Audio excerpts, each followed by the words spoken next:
Welcome to Discourses by Shri Brahmachaitanya Maharaj Gondavalekar. Today we'll explore the January 5th Pravachan on concentration in Nama-Smarana. Why are we unable to achieve concentration in Nama-Smarana despite our earnest desire and efforts? What should we do to achieve this concentration?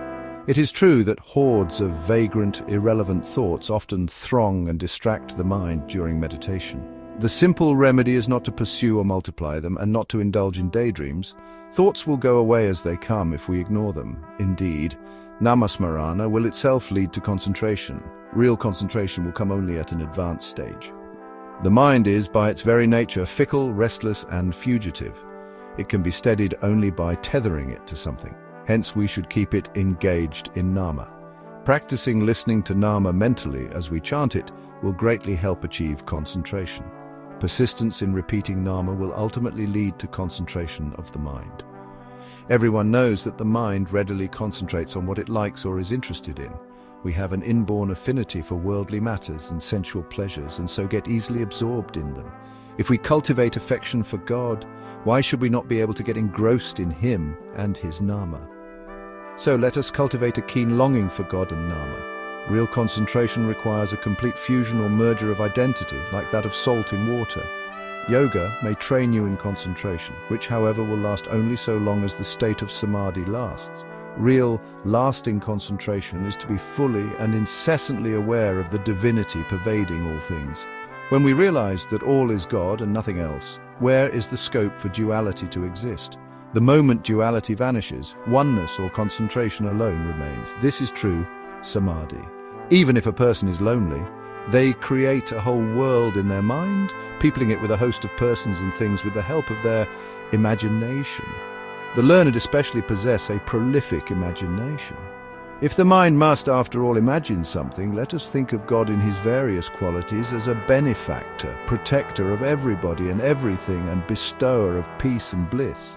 God, who transcends and defies intellectual comprehension, should be imagined as Saguna, with a certain form and name, and we should endeavor to concentrate our mind on these to the exclusion of all else. Personal reflection on the discourse. Imagine walking in a bustling market. There are countless things happening around you, noise, people with various objectives, shops and diners, but you focus on what you need to buy, probably not even noticing what others are doing. If you concentrate on everyone else, you won't accomplish your objective. Similarly, your mind, with its combination of ego, ahankara, and intellect, buddhi, projects many thoughts of the past and future. If you chase these thoughts, they lead to more thoughts, creating a never-ending cycle. Realize that these thoughts, produced by the combination of ego and intellect, are often useless. Imagine if all your thoughts were filled with Nama. Suddenly every thought becomes unified. Many will become one that is Nama. The only thought we should hold is to take Nama ceaselessly. Rather than analyzing and understanding everything happening within you, it's better to simplify. For example, when you are hungry, you eat. Whatever you eat, regardless of the type of food, ultimately becomes a part of you. The process is quite fascinating. Carbohydrates break down into simple sugars, proteins into amino acids, and fats into fatty acids and glycerol. These nutrients are absorbed into the bloodstream and transported to cells where they are converted into glucose for energy.